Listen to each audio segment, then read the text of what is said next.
Càritas Parroquial de l'Espluga ha inaugurat aquest dissabte el Rober Filigrana de roba de segona mà dins la xarxa d'establiments d'aquest tipus que té Càritas Diocesana a la demarcació de Tarragona, adreçada al repartiment de roba per les persones més necessitades. S'ha instal·lat al carrer Major, a l'antic local dels Testimonis de Jehovà, cedit gratuïtament per la seva propietària, Monteta Salvador, a la parròquia de Sant Miquel, perquè hi posi aquest servei. Sí, és que nosaltres no inaugurem cap botiga.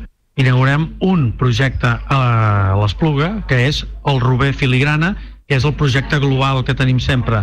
Per tant, el concepte de botiga per nosaltres és inexistent. L'espai oferirà a partir d'ara roba al preu d'€1 amb un màxim de €10 per peces especials o altres complements.